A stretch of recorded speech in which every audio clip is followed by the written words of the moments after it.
This is the filet mignon cut of the beef segment, chat.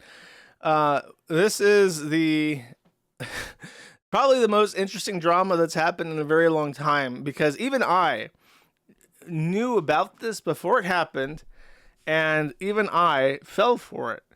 So I'm going to try to give you a brief overview of this. This guy is called Karl Jobst. I think it's Jobst. I don't know if you pronounce it Jobst or Jobst. I'm going to say Jobst because that looks correct to me. He looks Scandinavian, and the J is a Y in Germanic languages. So I'm going to say Karl Jobst. He does expose videos on cheaters. And I don't know exactly when this started, but he's involved in speedrunning. And he started calling out other speedrunners. So you can see, oh my god, this is the original. I think he modified this even.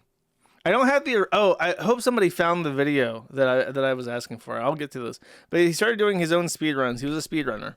And then he got into discussing speedrunning strategies and how, because this is like a popular genre on YouTube, and I've even watched this.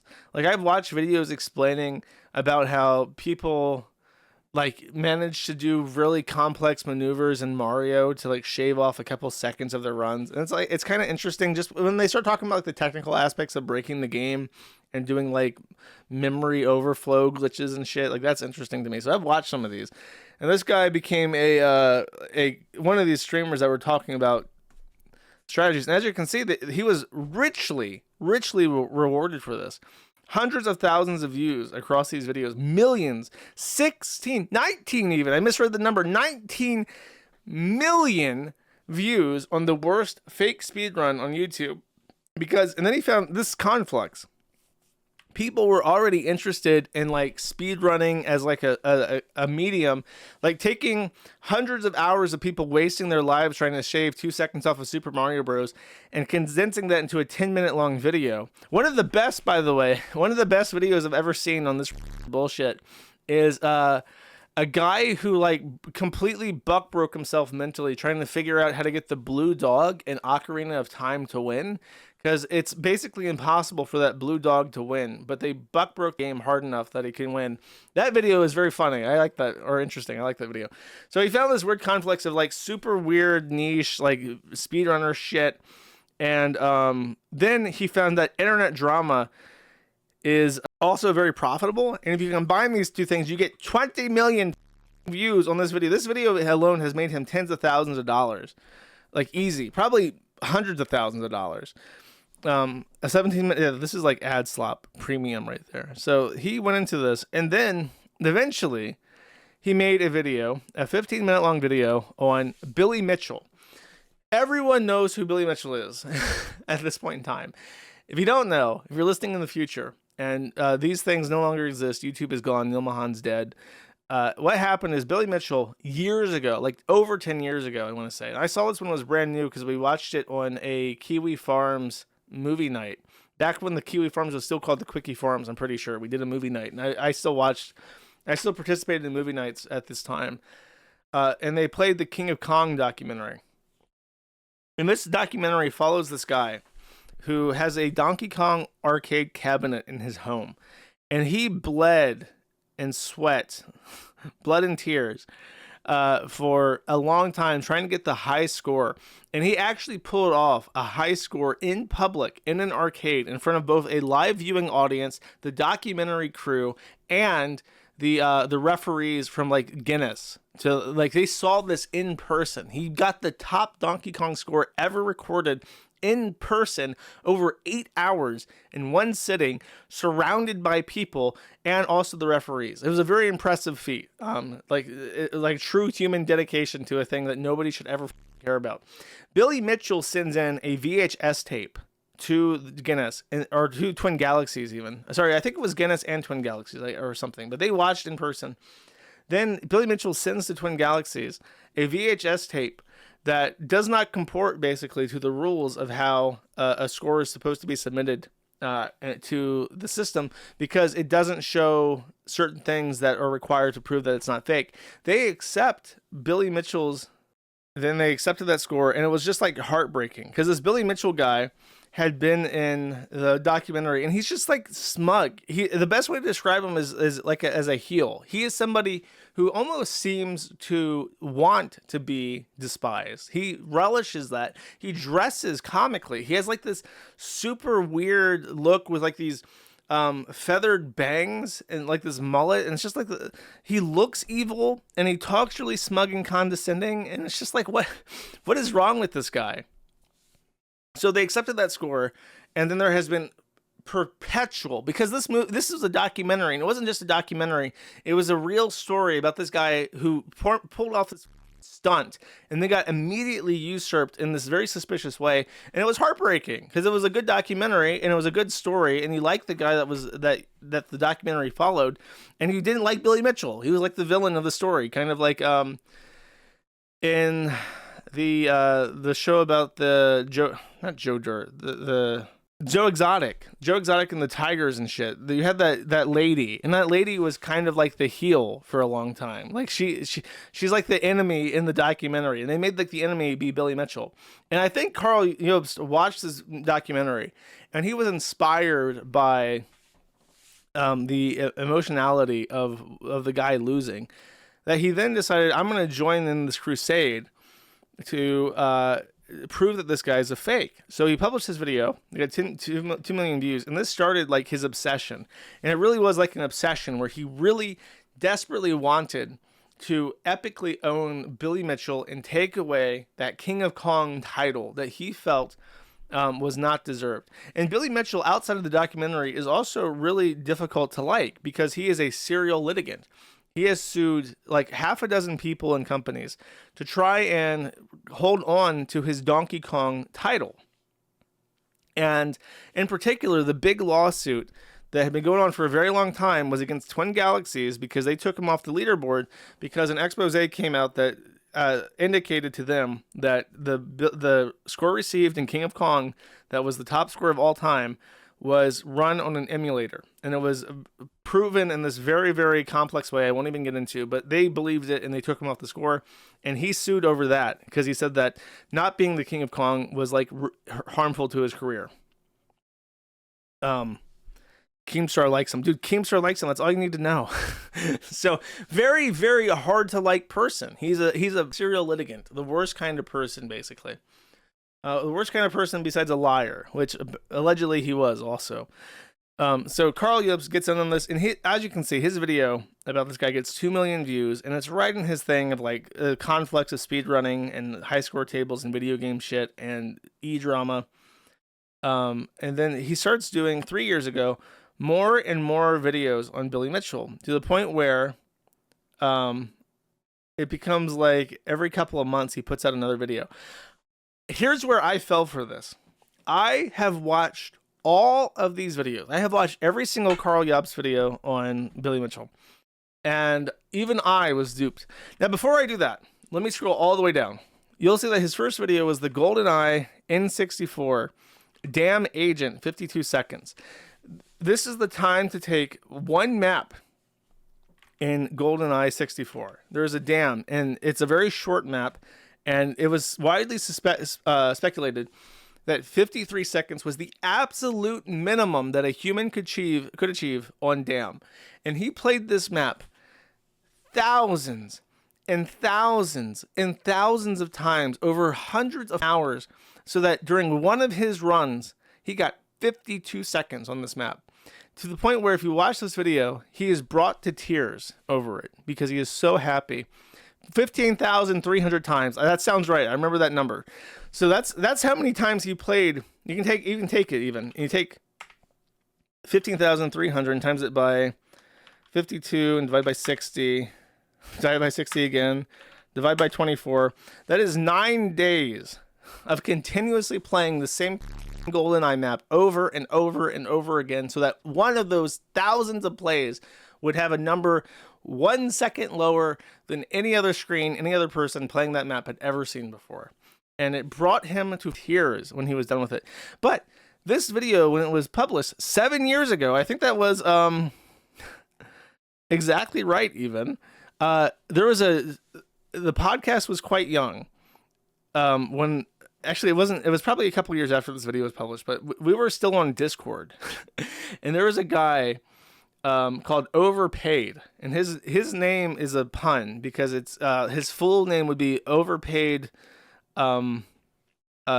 I forget the full name of it. Overpaid 5 Cent Army, and that's like the name of the Chinese influencers. He's very pro-China, even though he wasn't Chinese. I think he was Filipino, and this guy was like a troll. He was like a kind of weird subversive personality in the Steed Court, but I really liked him, so I tolerated him and protected him from other people. And one of the things he randomly published was this video of GoldenEye, and I watched this just in the Steed Court, and there's a part of it where it's so sad that I laughed out loud and showed it on stream. Now here's the thing. Here's the issue. I've now led you up to this point. Be warned. This is going to be a Matiception, okay? He posted this video about speedrunning, and it's old, but we're gonna watch it because it's really pathetic. I'm gonna skip this part because he's playing GoldenEye or some shit, and he's on this damn mission, and I was told that it's like a super weird thing where you can get, it was 53 seconds was like the maximum possible, and people thought it was impossible to get lower than 53 seconds on this map, and they've been trying for 15 years, and only with the exact precise random occurrences could you get lower than 53 seconds, and then he beats it, and it's 52 seconds, and what does he say? What? Why is it not playing? Oh my god. I got tripped out by my own VOD not working correct. I got tripped out by my own technical issues like 5 years later, chat. My computer stroking out again. I did all that wonderful build up, and I got cucked out of my video. I can't even play anymore tonight after that. I'm so excited. It's ending. The cutscene's playing. What's gonna happen? I don't know. What's this score gonna be, chat? Oh, it's 52 seconds. He did the impossible. He's Kuman. He's Kuman. He's so happy. He didn't think it was possible. What the fuck? He's like legit spazzing out, right? And I've been told, okay, it's like, as I said, you need like a specific set of events to get 52 seconds on this map. And someone said that he has attempted this 135,000 times over 110 live stream for years, trying to get 52 seconds on this map so that he would hold the high score for James Bond GoldenEye N64 damn 52 seconds. Like that's been his life for years. And then it's like minutes of this shit where he's just going like ooh ooh ooh ee ooh ooh ooh ooh, I did it, ooh ooh. And then at some point, oh, I guess he goes into the back room and tells her, like, I thought she heard him going ooh ooh, and then she comes out, but no, he actually goes up and tells her the good news that he was finally to bust a nut. And where is she? Here comes the Asian wife with the smallest boobs I've ever seen, the chest of an 8-year-old boy to watch. Watch what she does. She just pets his head like he's a dog, like he's a small autistic child. And he's so happy. He's elated. I can't believe it. I did the 52 seconds on the GoldenEye N64 damn. And she's like, pet, pet, pet, good puppy. Shit. And I don't know. I saw this and I thought, someone actually posted on the forum saying that he saw this clip when it happened, and he was really interested in speedrunning. And then after he saw this clip and how this Asian ironing board had to come and comfort him after his biggest coom, he said, "F this, I actually don't care about speedrunning anymore," and just completely lost interest in it as a concept. So I really don't have any sympathy for speedrunners in general. Someone actually Overpaid, when he posted this, he brought up a good point, which is that in a real sport, you can, at any time when you've achieved a level of skill, manifest that skill. Like, that's what the Olympics are. You can go to the Olympics after you've been training and you do the same thing over and over. Like, you're you're getting good, but at the same time, you're also getting consistently good. It becomes a skill that you have, and not just like a thing that you can occasionally do. It took him 135,000 tries to get this one world record, and it required a bunch of things to go right in order to even get that, and things that which ordinarily don't happen. So it's not really a sport. You know what I mean? Like, sure, he's really good at beating this game, I guess, but can he go to the speedrun Olympics and pull off a 52-second time that nobody else in the world can do? Like, no, they can't, because he requires a certain set of events to happen in order to get that kind of time. So it's not really like a sport. It's just something that it would be like if instead of having the Olympics where everyone comes to... I complain about speedrunning more. You get the point. So that's what I said about him. Now, let's go back to this, and let's go back to this video. Actually, let's see right here.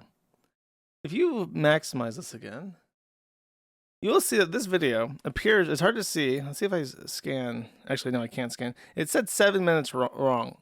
Long, not wrong. Sorry, I'm turning Chinese just by watching this video. So if we look at this, you'll see that it's 5 minutes and 45 seconds long. Why do you think that is, chat? Let's mute this. He leaves in a lot of his ooking, right? But then he leaves his room and comes back in, and there's no Asian wife. He removed, directly as a consequence of my video, the part where his wife comes in, because it was like an actual one shot, and it really upset him. He actually privated this video, his crowning achievement. He privated it while he was trying to figure out how to remove his Asian wife from the video. And you might think, Josh, you really overestimate your influence on people. Time and time again, you look at you saying that you managed to persuade the government to bully the British into removing their law.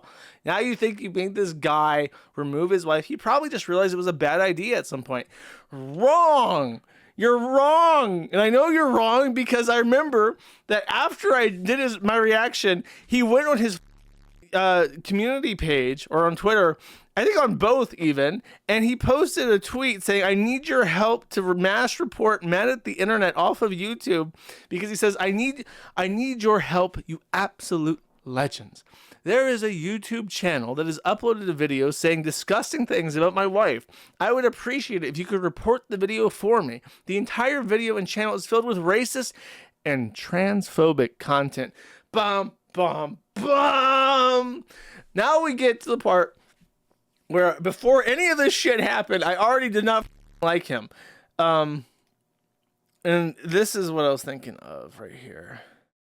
He posted this video. Let's just take a listen to this for a second. He did a regular slop video about a speedrunner, but there's a little caveat with this one. Hello, you absolute legends. Anyone who knows me knows I'm a huge fan of Todd Rogers, one of the biggest con artists in video game history. I've even made several videos about him, covering his impossible dragster record and also his childish lawsuits that he's filed against Twin Galaxies and Guinness World Records after he was banned for lying about many of his scores. Naturally, because I'm such a fan of Todd Rogers, I always try to catch any new videos from other creators that want to cover his story. In March of 2022, the YouTuber Storster released a video about Todd called The Biggest Liar in Speedrunning History, and it's a pretty good video. I liked the video because it covered some fake scores and some history that I've never covered myself, and I could tell that Storster really tried to make the video original and add something new.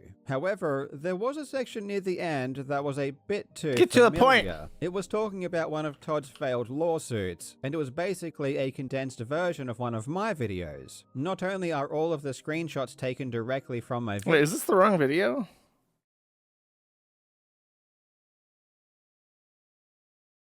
I don't see it. I thought this was the video. I was misled. I might have been misled. Oh, Storster. Okay, I can't find it. Basically, this person right here who did on the left that he's talking about called Storster. That's and there were a lot of people who pointed out the fact that he uses feminine pronouns while talking about Storster in this video. If I remember correctly. And I think that, and the reason why I bring this up is because there is a point where this part where he says, I am shocked. Actually, I think it is this video just because it's the timing is right. So I don't know if he edited this out to remove the word she in every way that it exists, because there's no she anywhere in this. Oh wait, it does. Which is a shame. But I didn't really care too much because, as I said before, at least she did try to make the video somewhat original and add her own elements. So that was the issue. And then a bunch of people said she, her, because this is obviously a dude right here. And it's preposterous, completely preposterous to pretend otherwise. And then his reaction to this was, I am shocked and upset by the amount of transphobic comments on my recent video. I genuinely did not expect that. I am ignorant and should have known better. Even though everyone should be open for some criticism, in this case, it wasn't worth it. So he did the whole she, her prostate ordeal, talking about his slop. A bunch of people called him out. I don't know if this is like cleaned up now, but just I was always right. I know these things, right? I know these things. I see people like this. I'm like, okay, I know that you're a fixer, right? So that was my point. I was right. Then as his Billy Mitchell stuff was wrapping up, and keep in mind, I watched all of his videos about Billy Mitchell, all of them, because I found it fascinating. Billy Mitchell is really contemptible. He just is not. He's very hard to like him. Look at how he dresses, bro. Look at how he presents himself, and it's hard to like him. And he's a serial litigant. So the entire time, a lot of his video essays are about the Twin Galaxies lawsuit, where I think, if I remember correctly, he is actually suing about the Donkey Kong score they took down. And they settled. And the way they settled was that basically the company that took over Twin Galaxies was willing to put up a secondary high score table that was a historical high score table that said these were the scores when we bought the company, and Billy Mitchell is on it. But the actual living record does not say that, it does not have a score on it. So it doesn't really count as a high score table, but he's willing to accept that. I think because he uses that high score table to get talking gigs as the King of Kong. So he really needed that high score table on a reputable website to keep doing his business. And according to him, he's booked 25 times a year to talk about being the Donkey Kong man that was featured in a documentary and so on and so forth. So he shows up at conventions. He actually gets paid to do this King of Kong shit on top of the money that he makes from his family. And if you don't know, he owns a restaurant. His family owns a restaurant chain and hot sauce chain out of Fort Lauderdale, Florida. So, no, which I don't know. Someone said he should go there, and like, I don't know. I don't want to get sued. So, not really tempted. But he has money to play games like this with lawsuits, which is, I don't know. I don't like it. But as his Twin Galaxy lawsuit settled down, Karl Jobst said this to capstone one of his last videos on Billy Mitchell. In fact, if Billy had his way, he would never comment on this again, and everyone would simply forget it ever happened. That's what Billy wants. But I'm sorry, I just can't let that happen. On a more positive note, it really seems like Billy's legal crusade is coming to an end. All of his lawsuits have either been dismissed or settled. Note that Billy has never ever actually won. The only lawsuit Billy has remaining is the one against me. Am I really going to be the only person Billy wins against? Oh boy, wouldn't that just be hilarious. Thank you so much for watching, you legends. I hope you're having a fantastic day, and I will see you in the next video. So, that was a little bit of foreshadowing, chat. Never speak into existence words of power like that. However, let's take a second. Let's take a look at what's actually going on in this video. Just real quick. I'm going to actually set this to a slow speed so we can enjoy it slowly. In the background, while he's talking, if you're only listening, let me describe what he's using as a backdrop.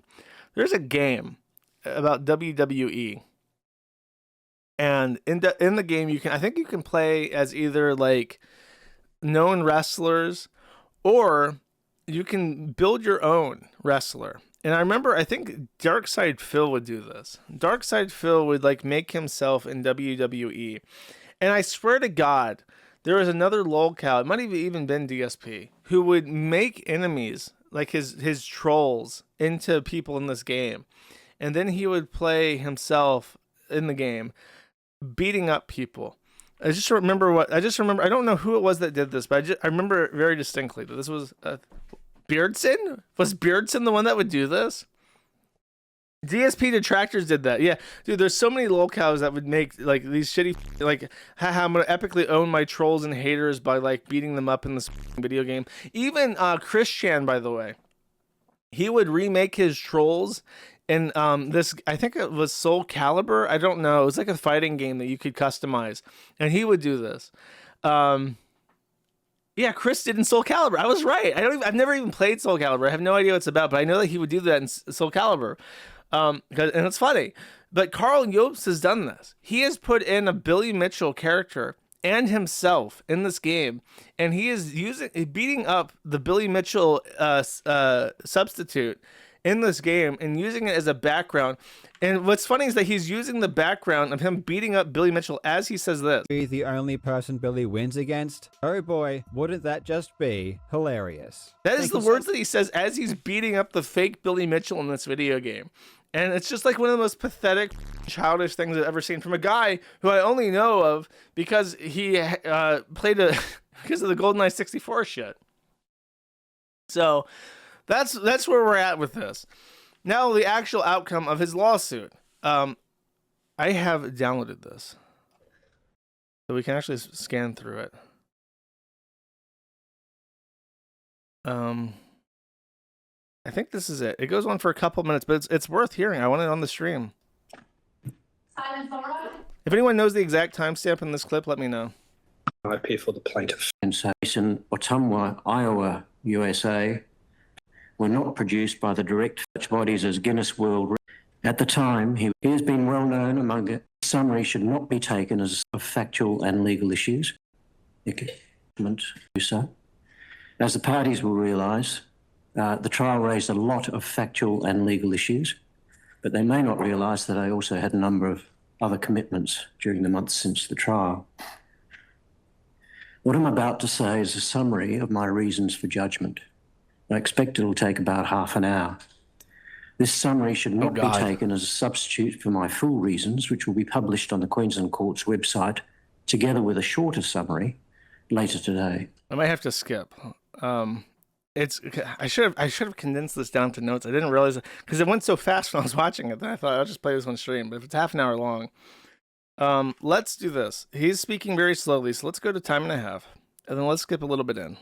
So this is where it ends, about 30 minutes. He's right. It takes about half an hour. So let's go to about 5 minutes out, and then I'll try to summarize what I remember him saying. This conduct, alleged by Mr. Mitchell, included, first, making the allegations recklessly and without checking their truth. Secondly, publishing the video twice. Thirdly, holding malice and pursuing a vendetta against Mr. Mitchell. Fourthly, mocking Mr. Mitchell's complaint about the video and his legal action. Fifthly, persisting in his contention that Mr. Mitchell's action against Apollo Legend had contributed to his decision to commit. And sixthly, failing to apologise and to withdraw the allegations. That's the breakthrough in this, is that people heard that he lost the Donkey Kong lawsuit, and everyone was like, holy, is Australia insane? Has Australia lost its mind? That they're going to grant this cheater, this obvious cheater, a win because somebody said that he cheated at a game, which he does appear to have cheated at. Like, that blew people away. So much so that everyone was like, what the f***? I have to hear the reasoning for this. So they booted up this video and they listened to this Australian man in this like dull monotone, this like grinding monotone, explain very carefully how the lawsuit was almost entirely about a claim that Karl Jobst had made and refused to retract ever, saying that Billy Mitchell was responsible for the death of a YouTuber named Apollo Legend. Apollo Legend was one of the people that Billy Mitchell had sued. However, when Apollo Legend committed, he actually published a note, and he had confidants that he had expressed his issues to, and at no point ever did he tell anybody that Billy Mitchell's lawsuit against him was one of the motivating factors that caused him to commit. But Karl Jobst was so gung-ho on this problem of needing to epically own Billy Mitchell, he has to be the guy to slay Billy Mitchell, that he took that and he used it as a weapon against him. And the judge explains it really quite well. So hopefully I'm at the right part for that. I have found that Mr. Jobst was reckless in making the allegations. His assertions were based on a fallacy, namely that Apollo Legend had paid Mr. Mitchell a large sum of money. That was simply wrong, and he had no reasonable basis for asserting it. Yet even after finding out the truth, he has continued to assert that the settlement had a negative financial impact on Apollo Legend, and that he still believes that the settlement was a contributing factor to his decision to commit. Mr. Jobst was also reckless and vindictive in publishing the full video twice.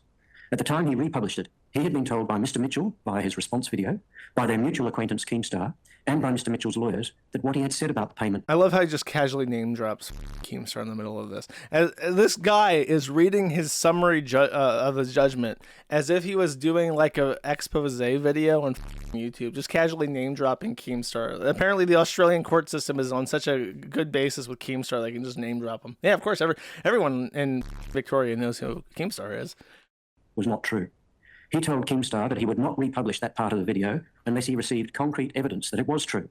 But by the time he republished it, he had not heard from Apollo Legend's brother, whom he had asked for information about the settlement, so he did not know any more than he had earlier, but he nevertheless decided to republish the entire video regardless. In his evidence, he said that he did this because he thought Mr. Mitchell would sue him anyway.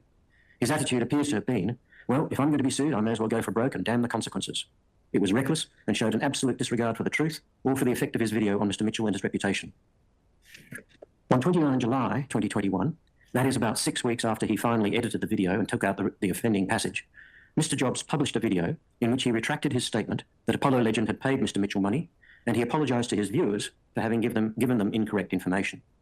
At the trial, he relied on that video as being evidence of his bona fides and as reducing any harm caused to Mr. Mitchell by his original video. That's really important. So part of his defense was that he made good faith efforts to reduce any damage that was caused by his statements because of this video. He brought that up himself in his defense. But just does the judge buy it, chat? However, that video did not retract the imputations at all. It simply retracted the statement that Apollo Legend had paid Mr. Mitchell a large sum of money. Mr. Jobst did not apologise to Mr. Mitchell in any way, rather apologising to his viewers for having made an incorrect statement in the offending video. Also, this retraction video was, in total, a little over 30 minutes long. For the first 28 minutes and 24 seconds, it had nothing to do with arcade gaming, cheating, or Mr. Mitchell, but was about a particular type of speedrunning. It then went blank for a few seconds, before it returned with Mr. Jobst's alleged retraction statement, which itself lasted only about 45 seconds. Even then, he wrongly said that Mr. Mitchell had not tried to contact him to clear up the error, and he insinuated that he still believed Mr. Mitchell was responsible for Apollo Legend's decision. Finally, Mr. Jobst's conduct of this litigation, together with his additional online comments about it, were aggravating features of his conduct.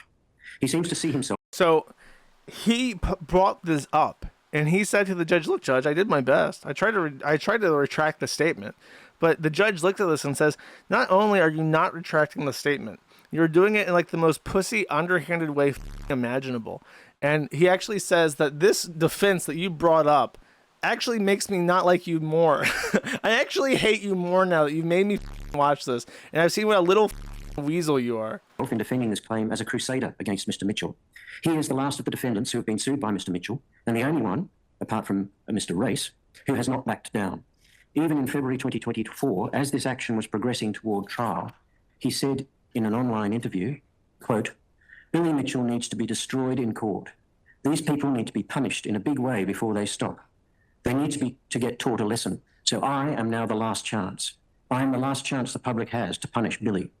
And also, the last person on YouTube you want to lose to is me. You know there's going to be 100 vids rubbing it in. I will never let Billy forget this, assuming I win. I've got to win first, but man, if I win, oh boy, I'm not going to be a good winner. End quote. Mr. Jobst clearly intended to... imagine being Karl Jobst at this point and hearing those words echoed back to you by the judge. This person who now, holds your balls in the palm of his hand. What a vindictive, petty asshole you are. How obsessive and freakish you are. It finally sets in that, this is not normal behavior. Sure, you can do a little expose video on Billy Mitchell. Yeah, you can call him a cheater. But you can't dedicate yourself to trying to destroy someone, especially someone who has more resources than you and who actually didn't do anything wrong in a legal sense. It must be the most painful, gut-dropping sensation that you've ever felt, ever. To be the knight who slew the Mitchell dragon. Let's hear that again. I like that part. I'm not going to be a good winner. End quote. Mr. Jobst clearly intended to be the knight who slew the Mitchell dragon. Unfortunately for him, his lance was not as strong as he believed it to be, and it has broken in the contest. It has broken. Your lance is broken. You'll never please your Asian wife ever again. So long story short, what he says after this is that he owes damages. He not only owes damages, he owes attorney's fees. In Australia, there's two types of attorney's fees. There's standard, and then there's elevated ones. Standard attorney's fees are 50% or 60%, and elevated ones go up to 95%. So if you want, he said somewhere in a stream that he had spent up to this point $500,000 Australian in his defense. And that includes $250,000 that Notch had given him for his defense. And then you can assume that because Billy Mitchell has more money, that Billy Mitchell probably hired a really expensive attorney. So he not only owes $390,000 Australian, which is about $250 US, so $250,000. He now owes more than that in attorney's fees. So you're talking $500,000 in debt.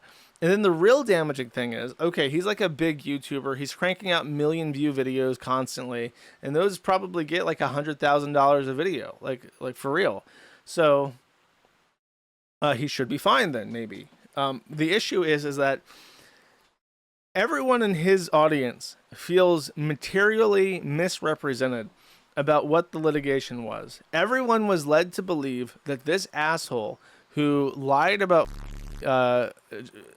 Donkey Kong scores and was suing someone so petty. He is suing this guy, trying to get millions of dollars from him for a Donkey Kong score allegation, which evidently he appears to be in the right in. More importantly, he appears to be in the right in. And he just completely glossed over the fact that the actual issue, the real reason for the lawsuit, was that he had incorrectly, by all accounts, incorrectly stated and refused to retract an allegation that Billy Mitchell literally killed somebody, which is not a very sympathetic case to be on.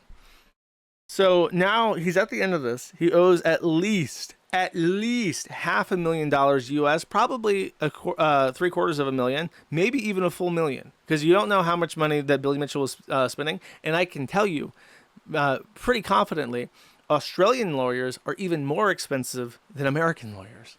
So in this lawsuit went on for multiple years and years. So he's f***ed.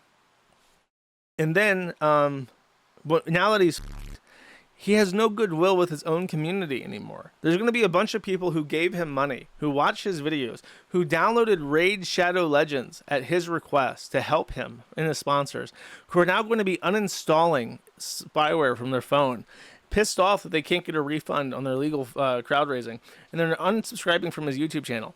He's lost like 50,000 subscribers on YouTube already. And he has like 1 million, but like a lot of those subscribers are going to be residuals that don't use their account anymore, don't watch him. So his active users are leaving. He's going to have to find some way to recoup that. In fact, even his first thing that he did as a consequence, he blundered. And I'll show you. I don't know if it's actually still up anymore, but I will check anyways. Yeah, he deleted it. So he published a video on April 1st after the lawsuit. And it was just another one of these like video game related cheater videos. And people are like, what the f***? Are you just going to like ignore your lawsuit? And he says that he had a contractual obligation to post a video because his sponsor had paid him already. So in every one of his videos, I don't know if I have... I do have sponsor block, so I can go to this. Where is it? Oh, I don't have sponsor block.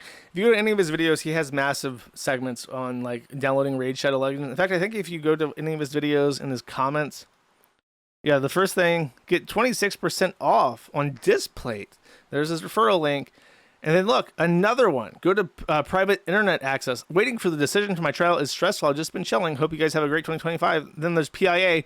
By the way, PIA was bought by CyberGhost, which is a massive Israeli company that owns every VPN basically. So he's just advertising that. PIA, this is true. PIA, before they got bought out by CyberGhost, was so indiscriminatory with who they would affiliate with that the Kiwi Farms maintained a long-term affiliate with PIA. I removed the affiliate once they got bought by CyberGhost, but that was one of our only sponsor ever, basically. He's sponsored by them though. I'm sure if we go to post, let's see. I will explain more. Oh, there are no. I thought that he did the Q&A thing. He just does it in the comments. He does it in the video. He does it in the description, and then he also does it in the there's PIA again, and then PIA again. PIA his big one. So he's gonna have to do more of those, I guess. Let's see. Is there anything else? He lost his case. He's fucked. His audience is gonna hate him. He's gonna. He did the sponsorship video because they made him because he's like a complete sellout. And now he's just gonna have to figure out what to do. And I don't know. He's fucked. What do you do? What do you do when you now owe $500,000 to $1 million to somebody who you previously said, you explicitly said on air, by the way, that if you won, you would be as merciless as humanly possible. You would not give a inch. You would ridicule this guy to his grave. You would collect every dollar as forcefully as possible. Why would you ever do that? Why would you ever say that? Because now that the ball's in the other court, what the fuck do you think's going to happen? Would Billy Mitchell really be incentivized to do anything but completely gut him and ruin his life? Like, there's no motivation for any other recourse. Because he knows with 100% certainty that if he had lost, that's exactly what Karl Jobst would be doing to him. So, like, a really stupid thing to do. Completely, like, unbelievable. Sorry, I saw this as a joke, so I'm gonna cap this off with a joke. You ready? Karl Jobst, more like Karl, get a job. Nah. He's gonna have to move back to Vietnam with his wife. Oh, I did. You're right. Oh my God. Thank you for whoever said that. I completely forgot. So, by the way, one last thing I promise on this, and then we're moving on. Psycholog, which means black person psychology. He's a long-term user of the Kiwi Farms. He did a deep dive on Karl and found one other thing that is just super, super curious. Before Karl was a YouTube video game streamer, man, he was a pickup artist. This dull, monotone, albino autist thought that he was going to be a pickup artist and made this hideous banner, approachhernow.com, and you can see like his idea of like she looks like she's taking a shit. It's like she lives in India and she's squatting on the designated shitting street to dump ass on the concrete. But he's like, approach her now. So here we go. I know you guys saw this guy crying into his Asian wife. But now we get to see how a man like that becomes such a winner. You ready? Let's see how these tactics work. This is extremely cringe, by the way. If you're not good with cringe and you're listening to this as an archive, you should not watch this. Hey guys. Just in a mall. It's Karl here. In this video, I'm going to demonstrate a simple and easy approach you can do if you're looking to overcome your fear of approaching women. Brap! Oh, you even put out a book. What the? The ultimate guide for building confidence. Approach her now. Does anyone have this book? I need to know what this king of has to say. All right, guys. Now I'm going to show you a few approaches, and then afterwards, I'm going to break down exactly what happened. Let's go. Hey. Sorry, I don't want to bother you guys. I just want to say I think you are really, really cute. Oh, thank you. Have a She's good night. adorable, isn't she? Yes, very adorable. She's like us. It's just so awkward. Because what's weird is that the girl on the left even reciprocates this, or on his right, like even tries to chat him up, like, oh, well, he approached us. I don't know. Maybe she's kind of chubby. Maybe she's into him. Look at this albino guy. He doesn't smell like curry. Maybe. And then he like walks away. She's still talking to him. Like they're engaged. They're actually responding to this shit. And he's just like, sorry, cool guys, don't look at explosions. And he just like turns away and walks back to his camera. It's like, it's like he had no expectation that anyone would respond to this in any way. And he just like immediately runs. Is like, hi, you're really He just flees the scene of the crime. No clue of what to do next. Like, he never got that far before. He never hit 52 on GoldenEye before. He had no concept of what would happen after that. Hey guys, I don't mean to bother you. I just want to say I think you are. Oh, dude, look at her face. Look at her face. Hey guys, Look at her face. Look at the fear and apprehension. It's like a Metal Gear Solid. It's like that exclamation point. Doink. High alert, high alert. Person has approached me from behind. My back is exposed to this man. He could just be like, hi guys, and then stab me in the spine. I don't mean to bother you. I just want to say. Look, she's cringing. She literally physically recoils from him. I don't mean Watch. to bother you. I just want to say I think you are really, really. She like as he like puts up his arms, she like leans backwards a bit, like she's expecting to get punched or something. Like she doesn't want to touch him, and he's getting too close for comfort. Look, dude. Cute. And then she like looks away. After he says that, they look away. They look at their phones and look away together. Oh my god, bro! What the? Why would you post this on the internet? Have a good night. And they say thank you, thank you. Just like, oh my god, it makes my skin crawl. And then they turn away and walk away, and you can see the girl on the right is smiling like, holy shit, how awkward, bro. Hey guys, I don't mean to. Dude, every single time he does this, it's like you can see that they're on high alert. I don't know. You can just see like the defensiveness in their posture. Like, they become tense. They freeze up like an animal in headlights. Like we are being stalked. Bother you. I'm just going to say that I think you're really, really cute. Oh, thank you. That's alright. Have a good night. Okay, one more, and then I can't do this anymore. Hey guys. Guys. They're ignoring him. They're ignoring him. They're not even. Oh my god, they don't even look at him. Yeah.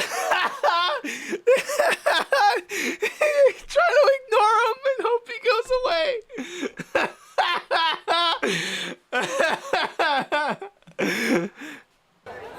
Sorry to interrupt you guys. I don't want to bother you. I just want to say I thought you were really, really cute.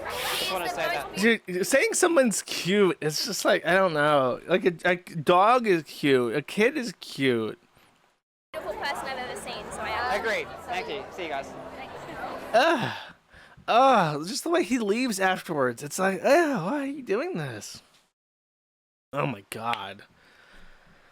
Is this not archived? No, here archived and preserved too. That's lazy. That works. Man, oh man. Should have tried that with Billy Mitchell. Should have walked up to him and been like, hey, Billy Mitchell, you're kind of cute. And he'd be like, oh, I didn't know that I was Kawaii Sugoi. I guess I will not see you now. But by the time he said all that, Karl would already be back in Australia. He would have, as soon as he turned away, gone. 52-second, back to Australia. So, Karl Jobst, as I've been informed, I'll get to that in a second. Karl Jobst is still active in Discord, and he has not made a formal video about his loss to the King of Kong, Billy Mitchell, where his life has now been ruined because he now owes Billy Mitchell something to the tune of 800,000 Australian dollars, probably like $750,000 at least, is my estimate. So he hasn't made a statement further explaining not only why he misled people about the actual defamation content that he was being sued over. He is in Discord coping about it, though. He says, oh, the judge was ridiculous in his judgment. Judgment spelled incorrectly. You'd have to look at the previous cases with similar awards. They all have doctors' testimonies backing up any health harms, etc., or specialists confirm XYZ. Billy just said he was hurt. That's absolutely not sufficient for an award this high, and there was clear bias. He unnecessarily attacked me many times for things that had nothing to do with the complaint. He says, there was a similar award last year, but the guy had multiple doctor testimonies with diagnosed multiple health issues due to statements, etc., and he'd been seeing doctors for years about it. It is ridiculous to just go and say you were hurt with the expert testimony and get this kind of judgment also spelled incorrectly. It has nothing to do with reality other than the judge wanted to make an example out of me, which is not a justifiable reason. Actually, that is a reason for a judge to do that. I think the issue is that usually when you want to prove damages, this is the issue. Defamation, even in other countries, is very hard to pursue because one of the things that you have to do in a defamation case is you have to prove that you were harmed by it. It's not sufficient to simply be defamed. You have to prove damages that can be awarded to you.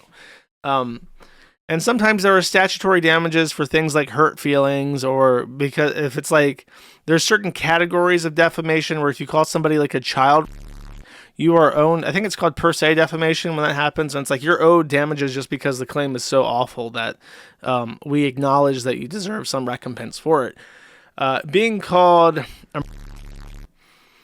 probably arises to that because the accusation was that Billy Mitchell's lawsuit against and a financial ruination of Apollo Legend was the main factor of his, or a contributing factor of his suicide, which every single person who knew Apollo Legend said was not the case. One thing I did not mention last time I talked about Karl Jobst, by the way, is that I mentioned that Billy Mitchell was cleared of committing any offense towards Apollo Legend that contributed to his suicide. What I forgot to mention was that Karl Jobst was friends with two people, one of which was Dark Viper AU, and I don't know who the other one is. And these two people were like drama queens who went super hard after Apollo Legend to try and cause him issues with his speedrunning stuff. And that apparently was one of the things that contributed to it. So the guys that were involved in actually tormenting Apollo Legend to the point where he decided to take his own life were direct like friends of Karl Jobst. And they tried to pin it on Billy Mitchell to try and make Billy Mitchell look bad and cause him financial harm. And that was the basis of the lawsuit. But more than just trying to cause issues for Billy Mitchell, it was proven in court. And this is where he's up real bad with this analysis. He doesn't have to prove that he was mentally incapacitated or given like PTSD from the claims, because he can prove damages without showing that he suffered any kind of medical duress as a result, because he was able to provide receipts, not just in the form of financial statements, but also from direct statements from events showing that they were not going to book him for his gig, which is being the King of Kong, because of accusations that he was implicated in the suicide of Apollo Legend. And he showed that the number of bookings that he got per year fell from like 20 something to like 5. So in claiming that Billy Mitchell was involved in Apollo Legend's suicide, it actually did financially impact him. And that is the basis of the damages. So he's wrong, I believe, in saying that you have to prove medical damages in order to get awarded financial recompense, because he was able to prove damages directly, direct financial damages, which is actually much stronger. If you have the option of showing that you were given, some kind of stress disorder as a result of somebody saying something, or if you have the ability to show that someone caused you $350,000 damages, you'd much rather just show the money. That's a much easier thing to rule on, which is probably what the judge ruled on the issue in the way that he did. So he's in a state of denial still, which is not good for him.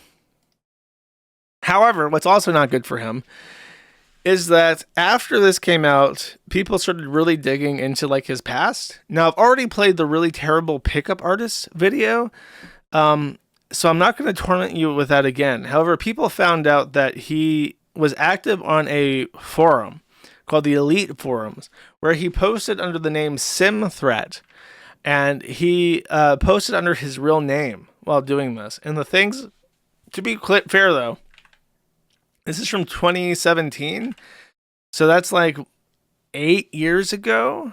Yeah, 8 years ago, which is horrific to say. So he was young. I want to say he was like in his teens when he was posting this. And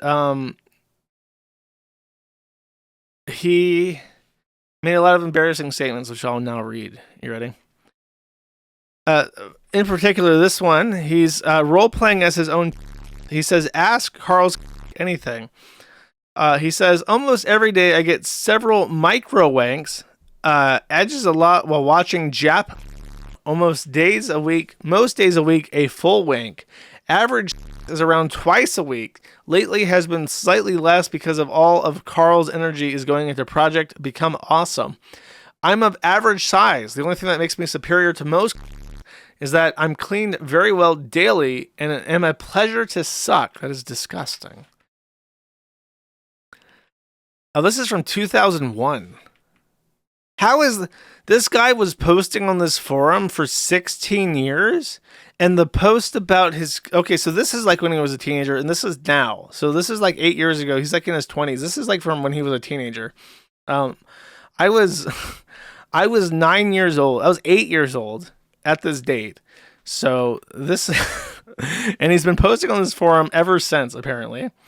My step down found on my computer. I have no idea how it got there, but in any case, he took the lowercase I internet away. Well, which one? Do you have extras that you can use? I have no idea when I'm getting it back. I think they are looking into getting a site blocker or something, even though it won't do any good because I get all my from download programs like iMesh and Morpheus. Oh my God, that's a throwback. So he doesn't know how the got there, but he does use download programs like iMesh and Morpheus to acquire. Okay. Well, yeah.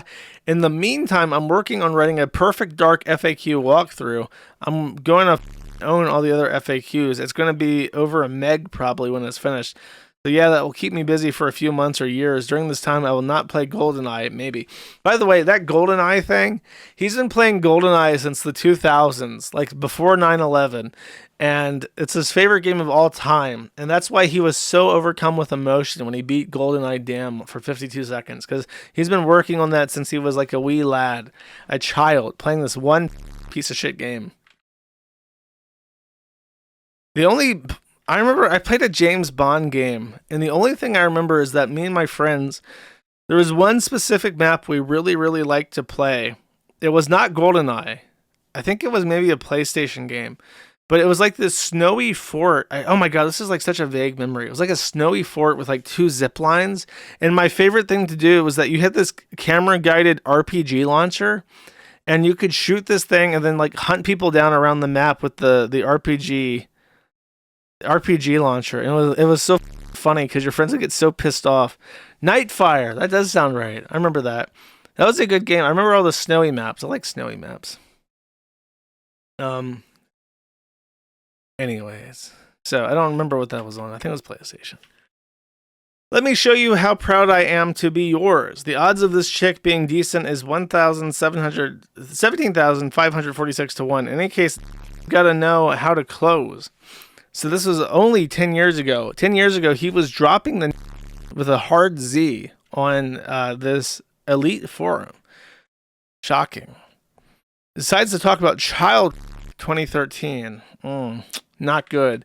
I would never say stupid shit on an internet forum when I was a teenager. I was so mature for my age, and this guy, he's obviously not mature at all, chat. Mayan SOS SA elevator gayness.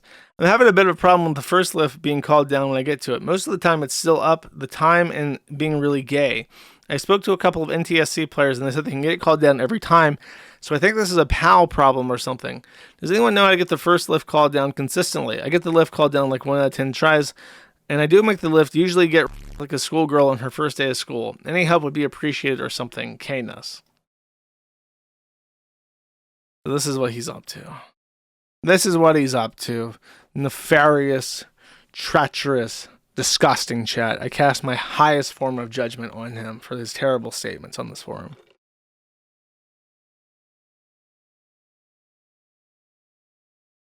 NTSC versus PAL. Only true autists will know. Well, unfortunately, that's not me. Oh, there's more posts. Okay. This is a thread for absolute legends. I'll give this 4 minutes of reading, and then we'll move on. Perfect Dark. Karl's new vids online. What is this?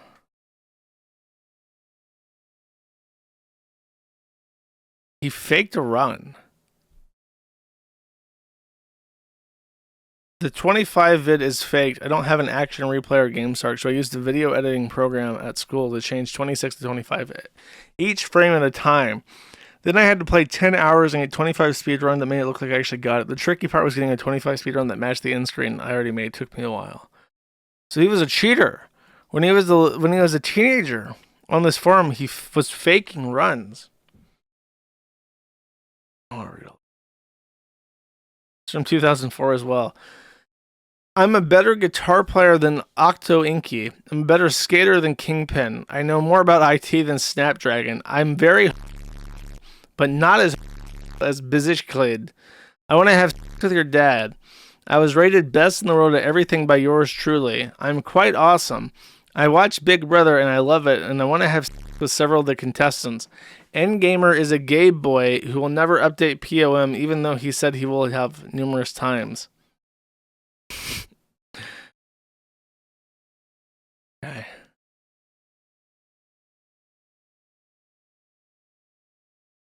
Apparently talks about being gay a lot. I got you.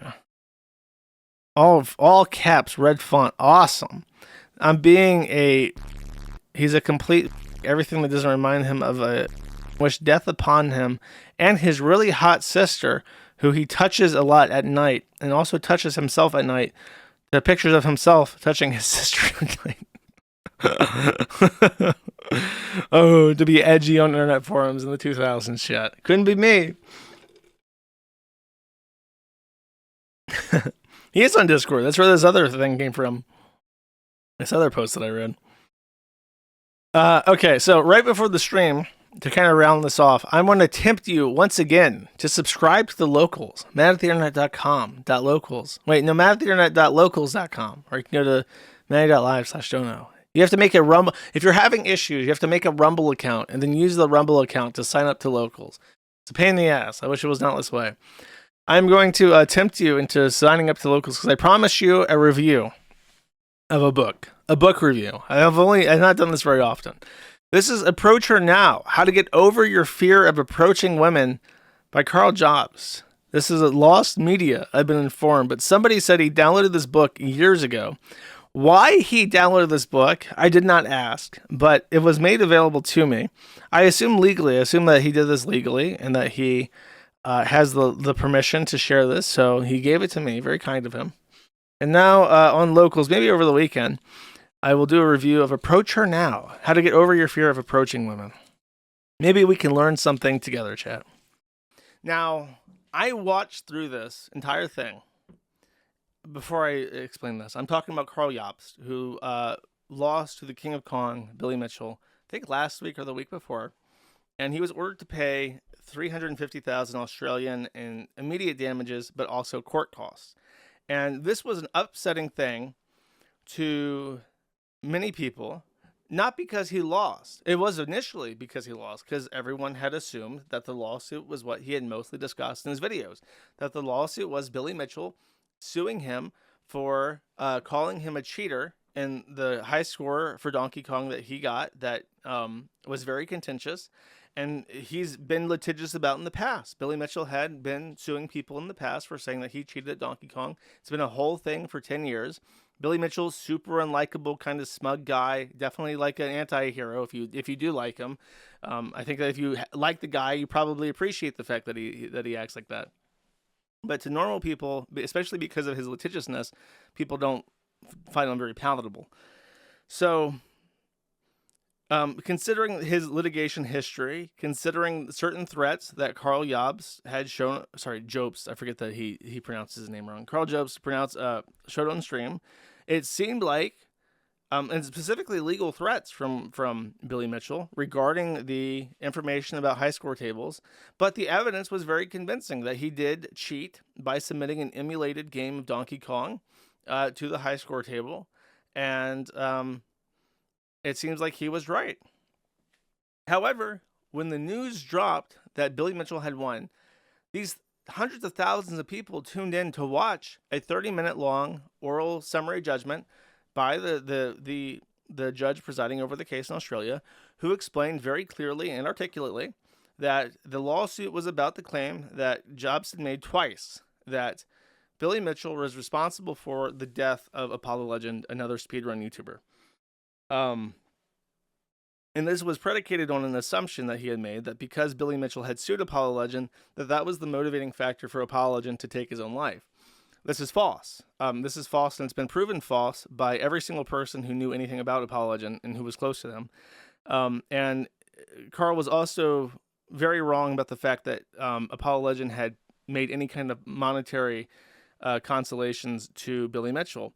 I think that the summary in total was less than $10,000, a lot of money, but not yourself over, you know. So the judge found him guilty of defamation for that purpose, not only because, and I'll hold that thought actually.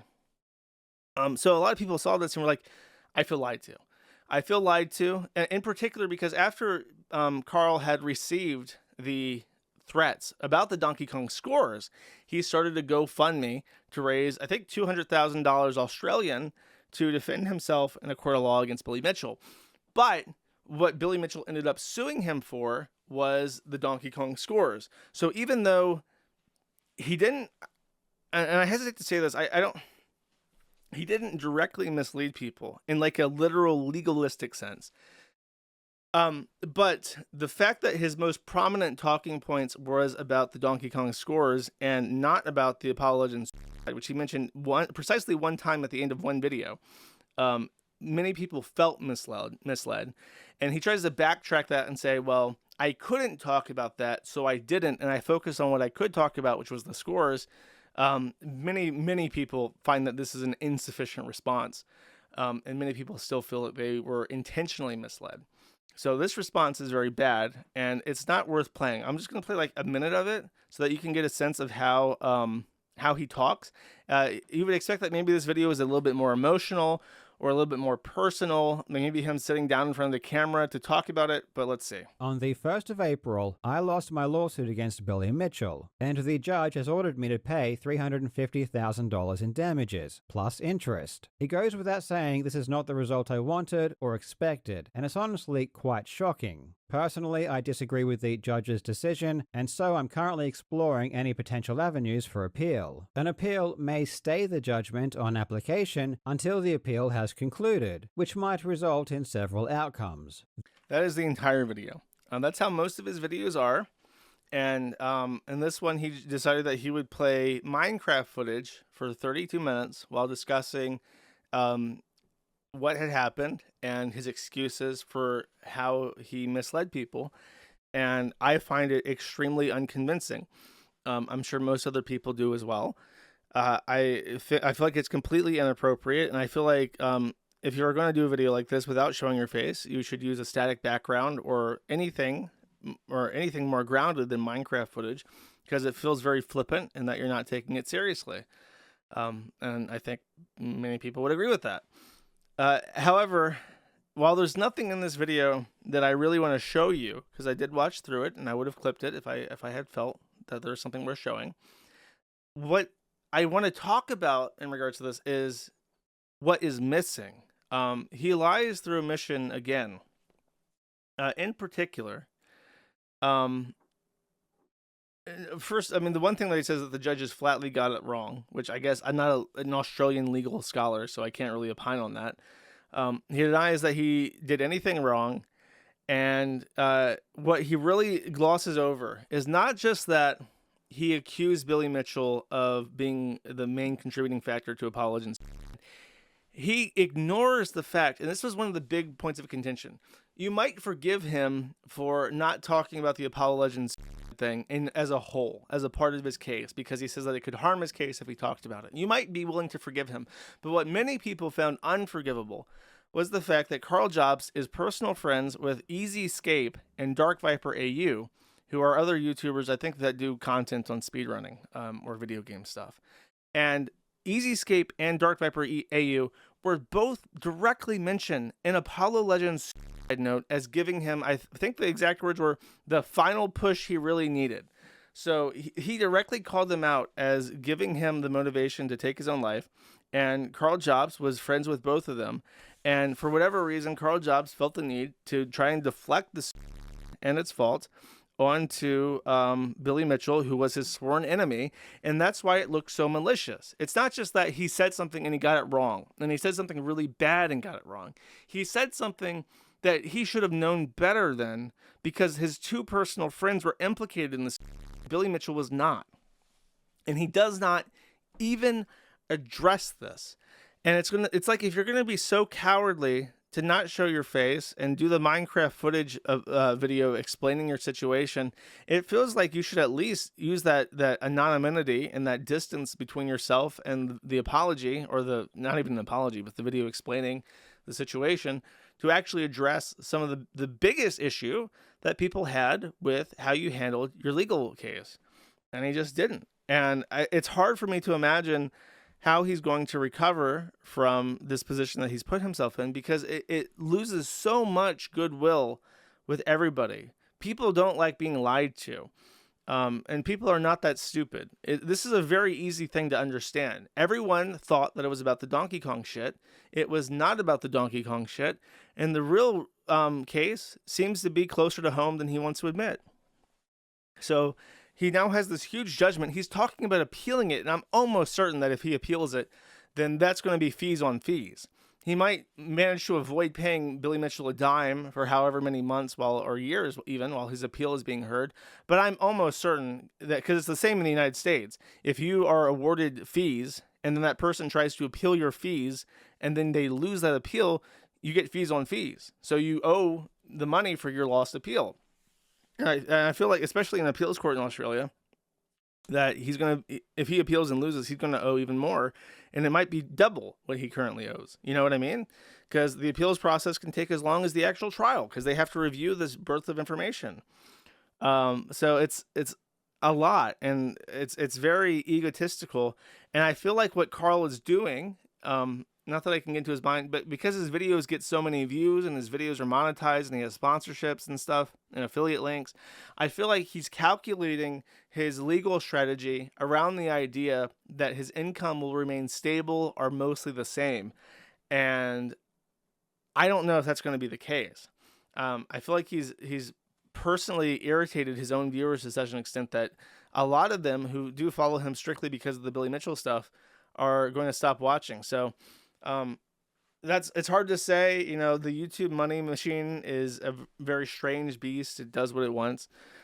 So maybe he is actually making so much money that he can keep playing games in the Australian court for forever. But if he at all relies on stuff like Patreon, I don't know if he does. It doesn't show anything, so yeah, I don't know.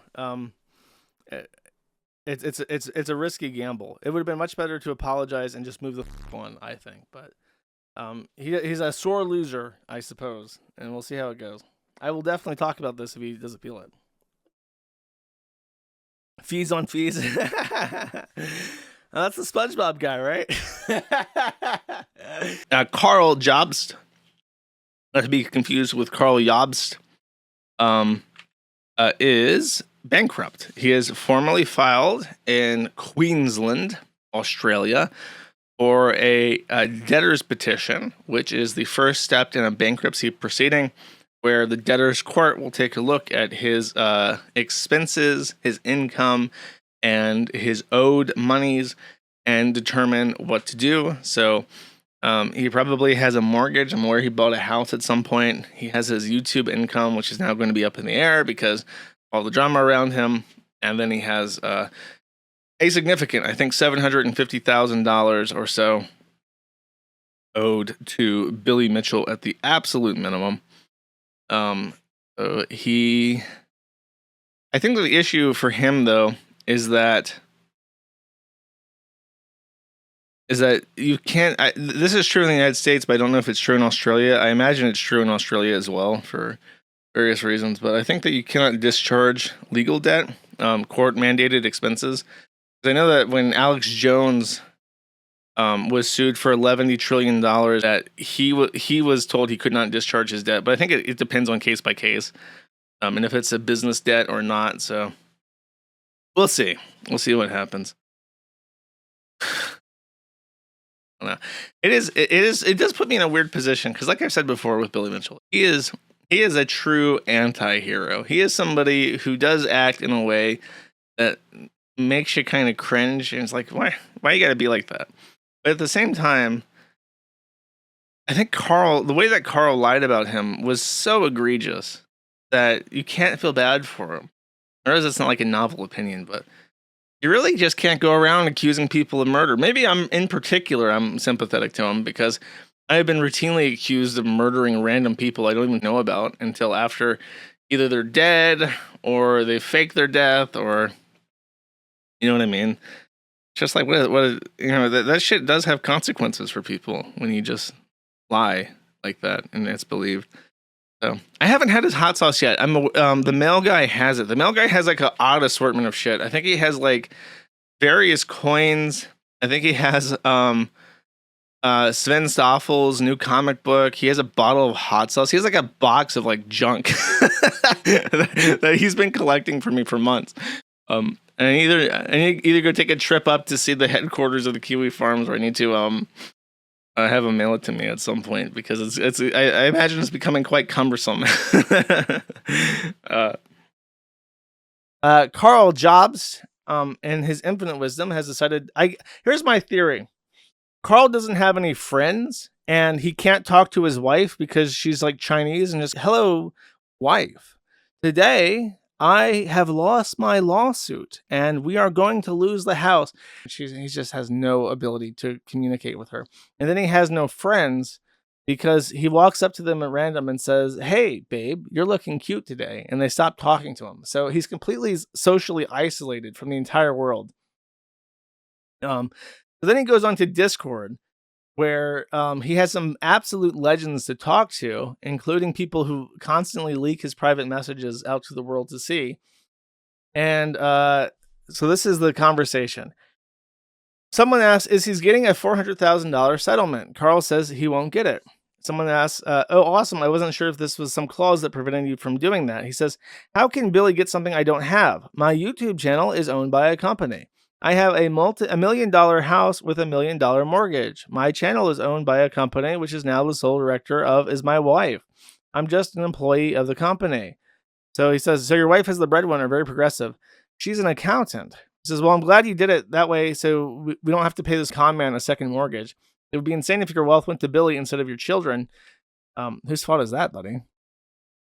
Karl is like, actually, a company owns my channel, not me. And the company is Karl Jobst Inc. Unfathomably giga, if you ask me. This is Karl Jobst Gaming Pty Ltd. The way things are looking, Billy will lose $500,000 by suing me. Hopefully his hot sauce coupons make up for it. Fortunately for me, most of my costs were crowdfunded. The moral of the story is don't spend $700,000 suing someone who's a net worth of $200,000. A stranger says, I would have thought that you were at least well off with the house that has shot up in price, so you would have equity if it's sold. He says, that's why I have anything, but it's jointly owned, so I only own half the equity.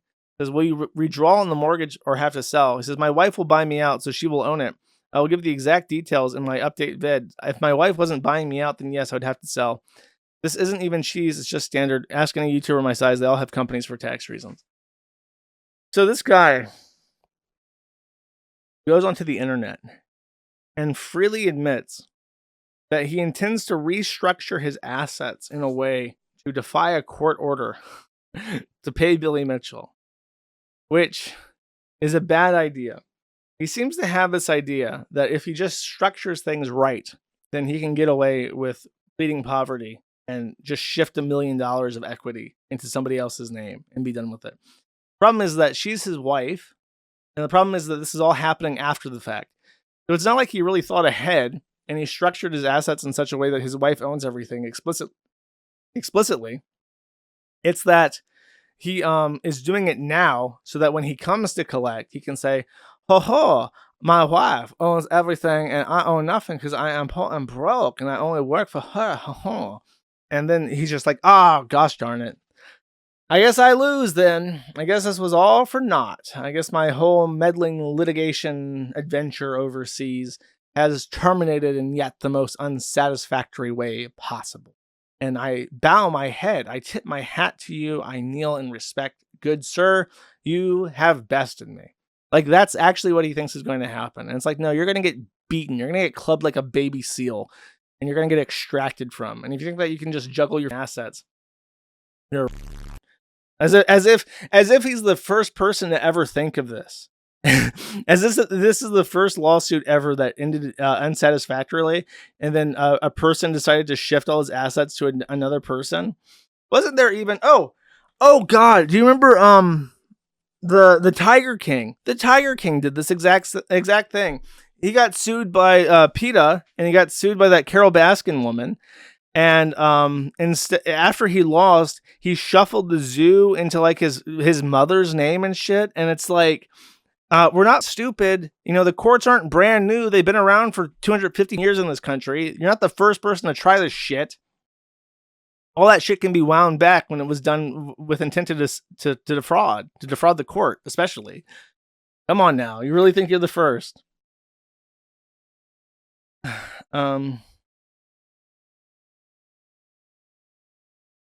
Yeah. Oh, and then there's this, the actual PTY Ltd. Karl Jobst Gaming PT, literally called that. So not only is this like evidence that he's doing this, he actually names the exact company so you can prove in court. Like he wasn't talking about another asset that he owned that he was fraudulently restructuring. It was this one by name, Karl Jobst Gaming PTY Ltd with this number. And then we see here,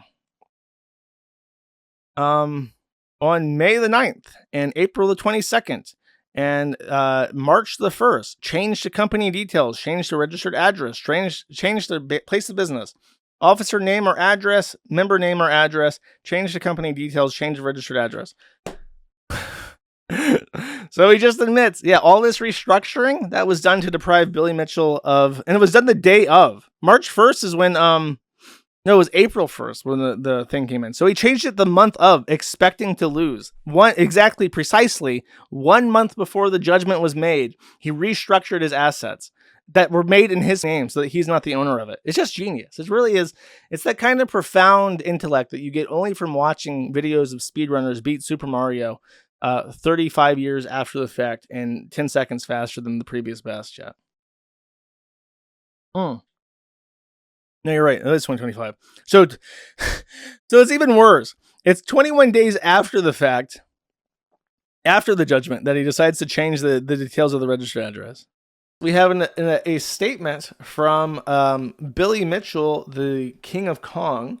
Billy Mitchell released a response video to Karl Jobst, which was not expected because Billy Mitchell has been very quiet about the whole thing. And you would think with him having won a lawsuit that Karl Jobst would shut the fuck up and stop making things worse for himself. Karl Jobst has not shut the fuck up and is indeed making things worse for himself, which has enabled Billy Mitchell to come out and make a response video. So this is what Billy Mitchell has to say. I only want to play this one small segment because to me this is the most interesting thing. I've always just believed that Billy Mitchell did cheat at Donkey Kong. And one of the things that Karl Jobst seems to really have got Billy Mitchell on is that Donkey Kong arcade controllers are always black. And they only go in 4 directions and not 8, which a modern joystick will go in every direction. But it went from 4 directions to 8 cardinal directions. And they were always black. So therefore, for it to be an official Nintendo Donkey Kong joystick on one of these arcade cabinets, the joystick must be black, and as the only controller or only joystick that goes in 4 directions. And lo and behold, Karl Jobst has a picture of Billy Mitchell getting his certificate for the world record for Donkey Kong. And in the background was a joystick on a cabinet that he had just played, which was red. Bum, bum, bum. So it did appear, that Billy Mitchell was in fact a big cheater. And in fact, he had said in an interview, it was like a lawsuit. What's the word for that? When you're in a lawsuit and you're being deposed. He was being deposed, chat. And he was asked a series of questions. Would you play on non-official hardware? He says, no, I would not play on non-official hardware. What color is a Donkey Kong joystick? It is black, and it is only black. Would you play on a green controller, Mr. Mitchell? No, I would not play on a green controller because, yes, why play on a green? Because green is not the official color. And it is not a creative color. He says, well, what would you say about this picture? That is me from the arcade cabinet. What about this picture? That is also me in front of the arcade cabinet. Then what color is this controller, Mr. Mitchell? It is red. So you played on non-official hardware, Mr. Mitchell. That controller was red, did not play on it. And that was the smoking gun. That was the deposition that proved beyond a shadow of a doubt that Billy Mitchell did in fact play on non-official hardware to get his Donkey Kong tournament championship.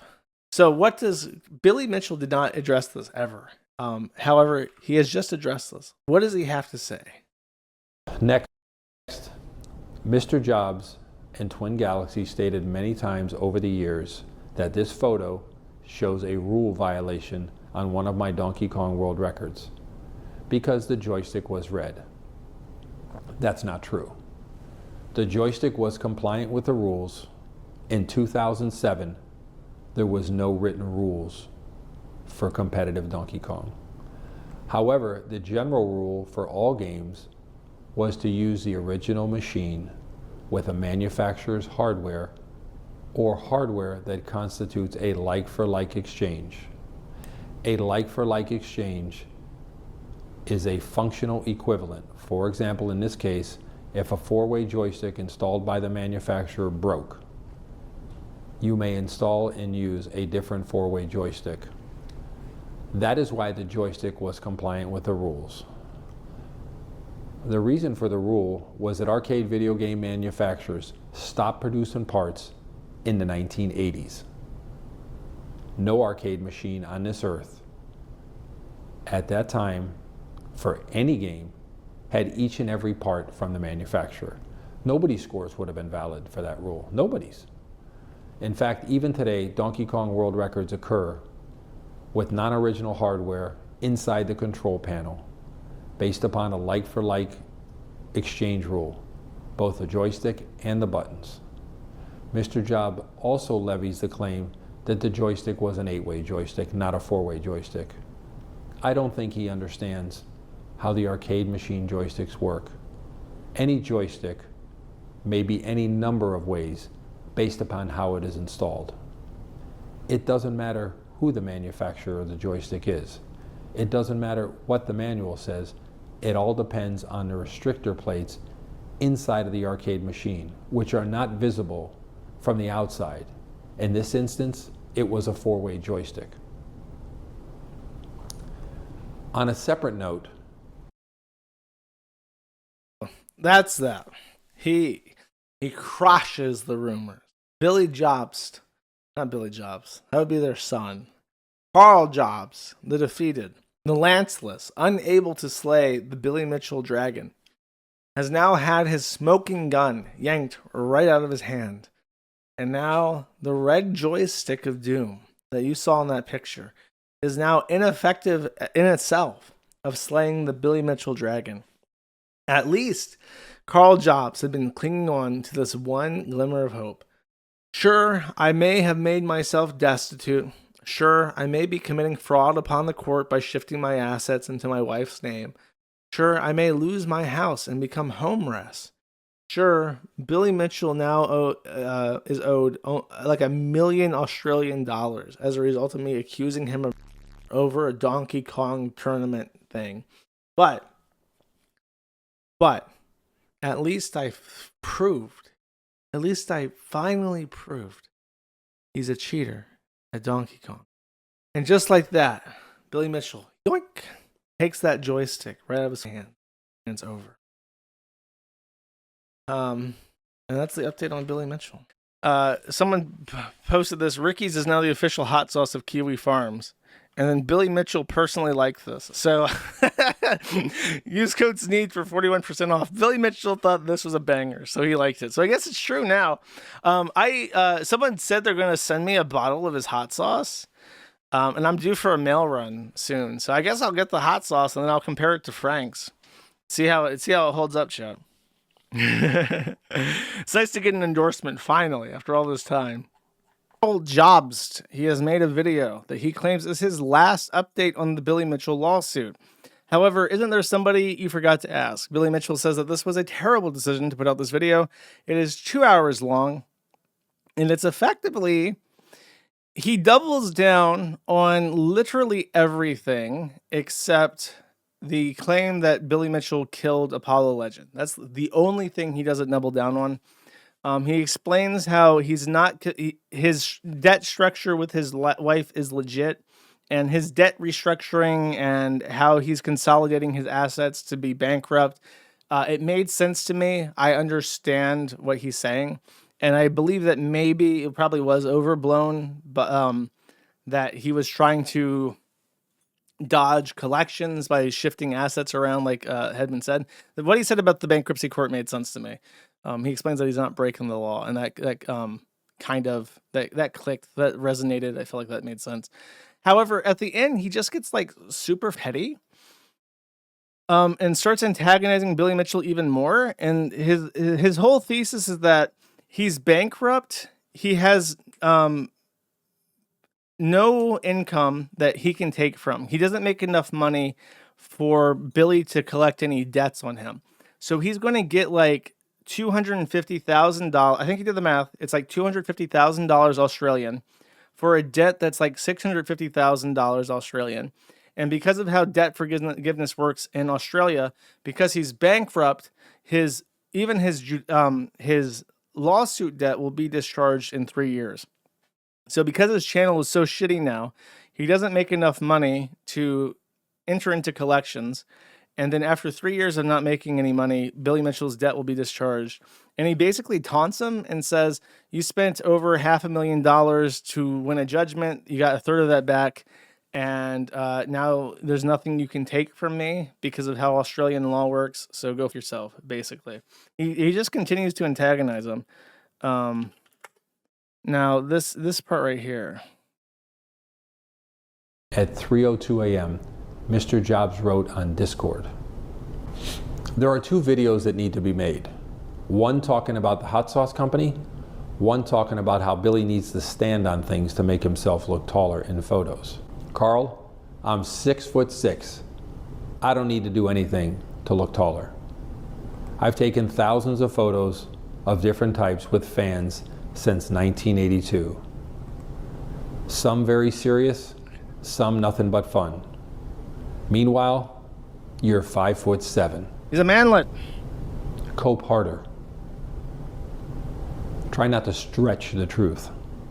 I must admit that Billy has me by the balls here. This one I got wrong. Ironically again, this Discord message was just a joke. I wasn't really going to make a video about how Billy stands on things to make himself look taller, but after Billy brought it up, I realized that if people did take my comment seriously, and people came away thinking that Billy stands on things to make himself look taller, then that would certainly be defamation. This is one of the worst things you could ever say about another man. And because I don't want to defame Billy anymore, I need to set the record straight. Billy does not stand on things to make himself look taller. For the record, I never said Billy was short. In fact, he's obviously very tall, and therefore he would not need to stand on anything to look taller. You can see from this picture, he is a few inches taller than his peers. So the notion that he would do this is really silly, and I am sorry that I spread false information. But there has been some fake news being spread online about Billy in this regard, which I feel like I need to address and clear up. Take for example this picture. It looks like Billy is standing on a paint can to look taller.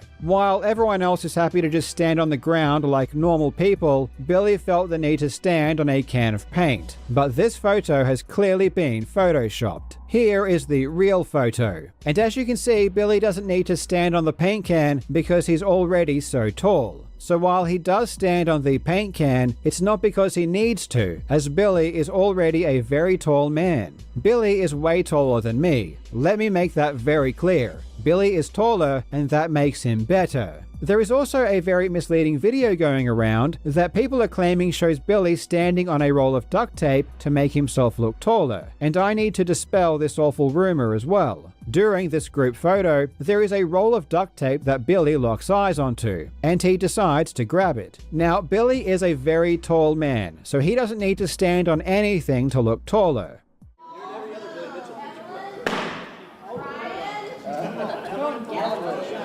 It appears as though dropping the roll of duct tape made a loud noise and startled Billy, causing him to look away and act as if it wasn't him. But it's not because what he is doing is weird. Standing on a roll of duct tape in a group photo is very common in some cultures. As you can still see, Billy is a very tall man. In fact, it looks like he's the tallest person there. Everyone else on the stage, despite being shorter than Billy, is just happy to stand on the stage normally. So of course Billy wouldn't need to stand on anything because he is already so tall. Now that we are almost ready to take the photo, Billy makes sure the roll of tape is in the correct position and stands on it to take the photo. But this is not because he needs to look taller. It's actually because earlier on, Billy noticed that the structural integrity of the floor was compromised, and the duct tape ensured his weight was distributed evenly. He goes on like this, by the way. After he explains the bankruptcy court, he just antagonizes Billy Mitchell for another hour. So he says, my final lawsuit update. I believe that is untrue. I do not believe that this is the final lawsuit update. In fact, you could say that it is probably far from the final lawsuit update. That is to say that I believe he may be sued again. Hope that helps, chat.